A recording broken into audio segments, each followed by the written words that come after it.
Share view channel पर एक बार फिर आपका स्वागत है। दोस्तों, आज मैं आपके लिए मेदांता हॉस्पिटल का शेयर लेकर आया हूँ। आपने नाम सुना होगा, देश के महंगे हॉस्पिटल में से एक है मेदांता हॉस्पिटल। अब इसका नाम बदलकर कर दिया है ग्लोबल हेल्थ लिमिटेड कर दिया इसका नाम बदलकर। लेकिन इसकी जो स्थापना की थी डॉक्टर नरेश त्रियान, जो कि अपने देश विदेश के जाने माने हार्ट स्पेशलिस्ट है, कार्डियक के। ये पहले स्कॉट हॉस्पिटल में काम करते थे और वहीं से इन्होंने नौकरी अपनी छोड़कर 2006 में इसकी स्थापना की थी, नींव रखी थी। और 2009 में इनका पहला हॉस्पिटल बनकर तैयार होता गुड़गांव में, जो कि सबसे बड़ा हॉस्पिटल था, 43 एकड़ में बना था। और यहाँ पर 800 डॉक्टरों की टीम है। और ये जो मेदांत हॉस्पिटल है, कह सकते हैं कि एक जाना माना हॉस्पिटल है, जो पूरे देश के बाहर के जितने भी जो हार्ट के जो बड़े बड़े केस आते हैं वो यहीं पर होते हैं। यहीं पर इसके अलावा जॉइंट रिप्लेसमेंट का होता है। इसके अलावा जितनी भी तरह कैंसर का इलाज है, बड़ी बड़ी बीमारियों का इलाज यहाँ पर होता है। और देश भर में इनकी मेदांता की करीब 6 जगह हॉस्पिटल है। एक श्री गंगानगर में है, गुड़गांव में है, रांची में है, पटना में है और नोएडा, इस तरह के, और इंदौर, 6 जगह इनके हॉस्पिटल है जो कि मेदांता के नाम से जाने जाते हैं। कंपनी का जो फंडामेंटल बहुत ही स्ट्रॉन्ग है, बहुत ही बढ़िया है। कंपनी के ऊपर किसी प्रकार का दिक्कत नहीं। मात्र 15 साल हुए, 15 साल में ही कि शेयर ने अपने कह सकते हैं कि कई गुना बढ़ चुका है। सबसे पहला इनके अंदर जो 224 करोड़ का इन्वेस्टमेंट आया था जब इन्होंने 2009 में इसकी स्थापना की थी। तब जो ये एवेन्यू कैपिटल के नाम से एक फर्म है, उन्होंने 224 करोड़ का इन्वेस्टमेंट किया था इसके अंदर। कई बार बीच में इसकी कई पूरा बिकने की खबर भी आई थी, जिसमें मणिपाल समूह ने इसको खरीदने की पेशकश की थी 5,800 करोड़ की। हालांकि वो डील रद्द हो गई है, लेकिन ये 2019 की बात है जब उन्होंने पेशकश की थी पूरे ग्रुप को इसको मेदांता हॉस्पिटल को खरीदने की। सुनील सचदेवा और डॉक्टर नरेश त्रियान, इन्होंने स्थापना की थी। इसके अंदर कई बड़े बड़े लोगों के इन्वेस्टमेंट इसके अंदर है और एक जाना माना हॉस्पिटल है देश का। तो आज हम इसी की चर्चा करेंगे। पहले हम इसका डेटा जान लेते हैं और ये भी जानते हैं कि इसके साथ क्या क्या घटनाएं घटी, किस तरह का ये हॉस्पिटल है। तो पहले हम इसका डेटा जान लेते हैं। करंट प्राइस इसकी है 979 रुपये के आसपास है। मार्केट कैप 25,937 करोड़ का मार्केट कैप है इसका।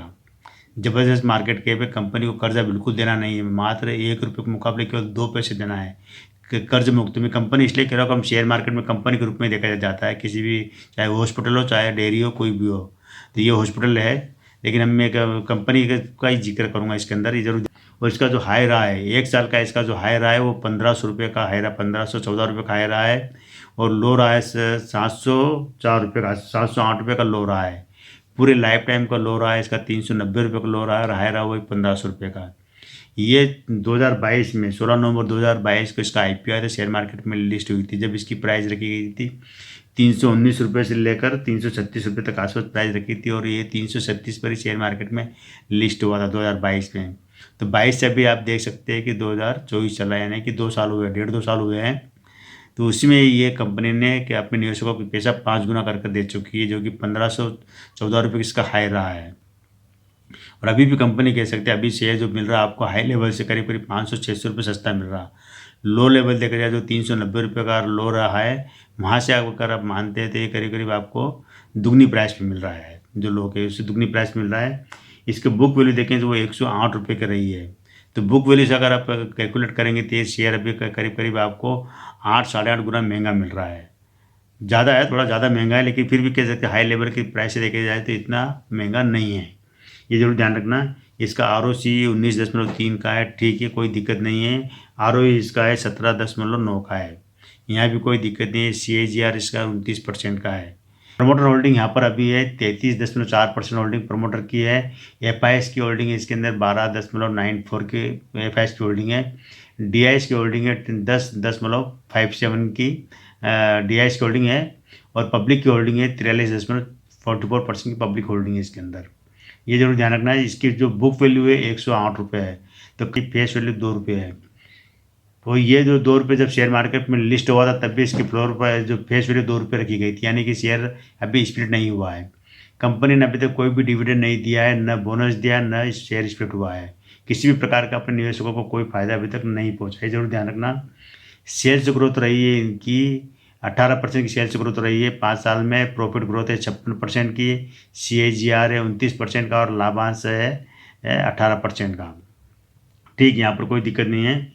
शेयर पूंजी की बात करेंगे तो इनके पास अभी रिजर्व ग्रुप में शेयर पूंजी 54 करोड़ की शेयर पूंजी है इनके पास। और रिजर्व है करीब 2,852 करोड़ का रिजर्व इनके पास है, बहुत अच्छा रिजर्व है। उधार देना है मात्र 802 करोड़ रुपये देना है। तो कह सकते कंपनी कर्ज मुक्त है कंपनी। 1 रुपये के मुकाबले केवल 2 पैसे देना बाकी है, कह सकते कर्ज मुक्त कंपनी है। अन्य देनदारियाँ 597 करोड़ का अन्य देनदारी जो कि कभी भी चुका सकते हैं। और टोटल देखा जाए तो इसकी कंपनी की जो वैल्यू बैठती है 4,304 करोड़ की बैठती है। संपत्ति के रूप में इसके पास 2,237 करोड़ रुपये की संपत्ति, 20 अच्छा संपत्ति, यानी कि कह सकते हैं फंडामेंटल बहुत ही ज़्यादा स्ट्रॉन्ग है। किसी भी प्रकार की इसमें कोई दिक्कत नहीं है, ये जरूर ध्यान रखना। अब इस कंपनी के साथ क्या कुछ चीज़ें बनी हैं बीच बीच में, अलग अलग घटनाएं, वो मैं आपको तारीख वाइज बता देता हूँ मैं।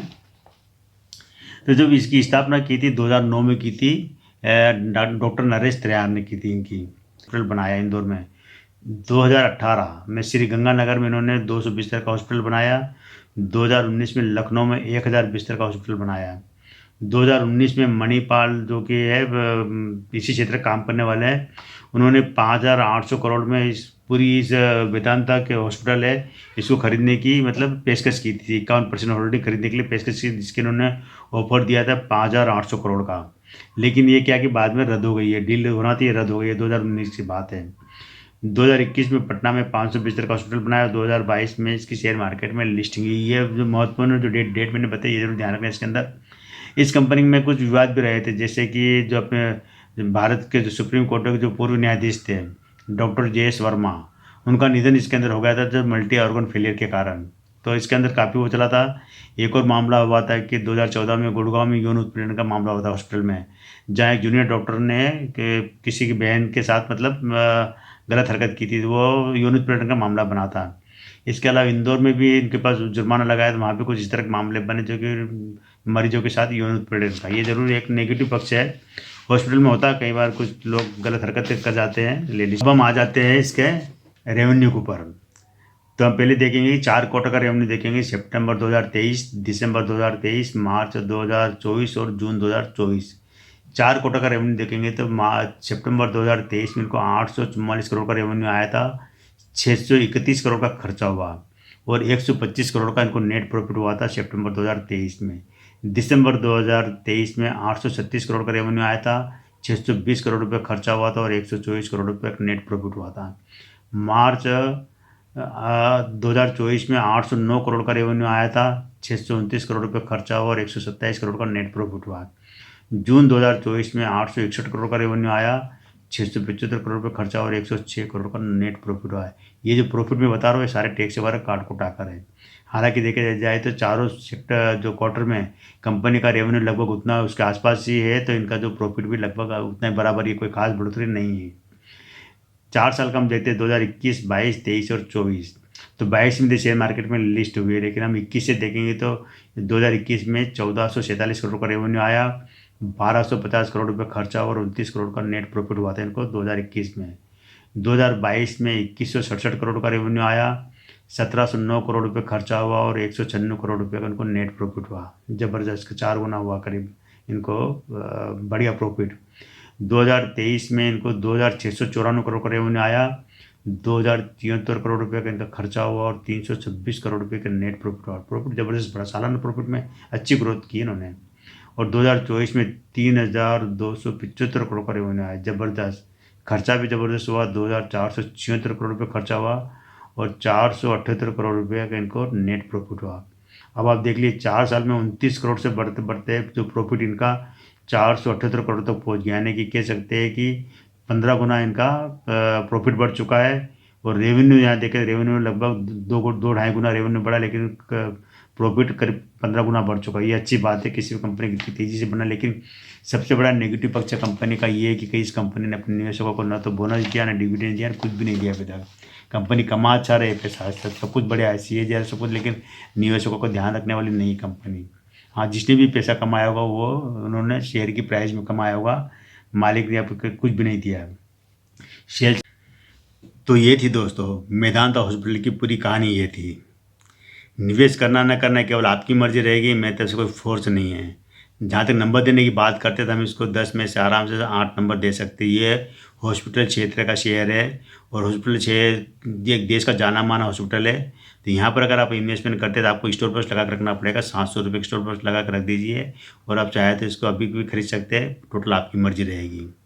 हाँ, ये ज़रूर ध्यान रखना है कि जब भी अगर इसकी बिकने की खबर आती है, बीच में आ चुकी है, एक बार आ चुकी, मणिपाल ने खरीदने की पेशकश की थी, कभी भी ऐसी बिकने की जो खबर आती है तो उस समय ये ज़रूर ध्यान देना है कि आपको अगर प्रॉफिट में तो प्रॉफिट बुक कर लेना है, क्योंकि एक बार किसी कंपनी की अगर बिकने की खबर, तो इसका मतलब कहीं ना कहीं कभी न कभी हो सकता है एक दिन वापस आ सकता है। तो ये दोस्तों आज इसकी जो मेदांता हॉस्पिटल की कहानी। कल फिर मिलता है मैं एक नए शेयर के साथ, नई जानकारी के साथ। तब तक कि मेरे इस चैनल पे बने रहिए, शेयर कीजिए, सब्सक्राइब कीजिए। आज केवल इतना ही।